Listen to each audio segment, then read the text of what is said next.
Salam anak Supurium. Ibrani pasal 9 ayat yang ke-22 mengatakan demikian. Dan hampir segala sesuatu disucikan menurut hukum Taurat dengan darah. Dan tanpa penumpahan darah tidak ada pengampunan. Hari ini saya memberikan judul renungan, tanpa penumpahan darah tidak ada pengampunan.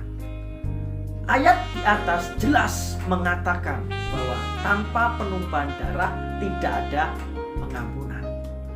Nah, darah Kristuslah satu-satunya yang layak untuk pengampunan dosa. Mengapa darah Kristus layak? Yang pertama, darah Kristus tak bercacat.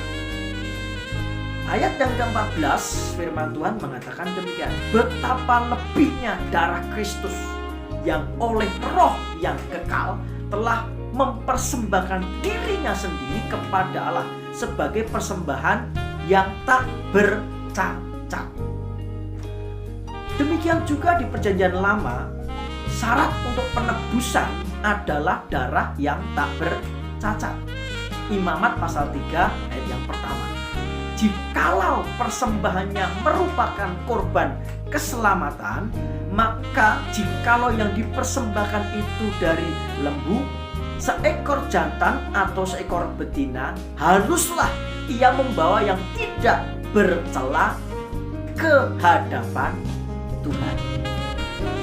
Kebenaran yang kedua, kenapa darah Kristus layak untuk pengampunan dosa? Karena darah Kristus lebih mulia dan sempurna sebagai penyucian dan penebusan dosa. Ayat yang ke-13 firman Tuhan mengatakan demikian.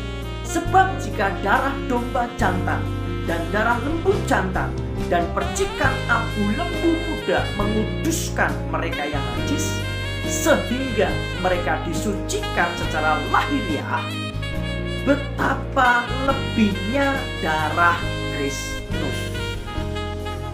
Kebenaran ketiga, mengapa darah Kristus layak untuk pengampunan dosa? Karena darah Kristus kuasanya kekal selama-lamanya. Ayat yang ke-12 mengatakan demikian.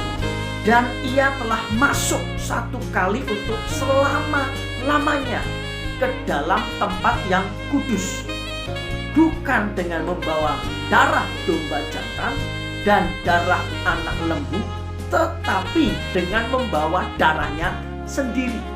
Dan dengan itu ia telah mendapat kelepasan yang kekal. Kekasih Tuhan, ketika seseorang menerima Yesus, maka dosanya ditanggung oleh Yesus. Tetapi ketika orang itu tidak menerima Yesus, maka dosanya ditanggung oleh dia sendiri. Oleh sebab itu, pastikan kita menerima Yesus. Hari ini saya mendeklarasikan Roh Kudus bekerja atas kita, sehingga kita mengerti karya Kristus di atas kayu salib untuk mengampuni dosa kita melalui darahnya. Haleluya.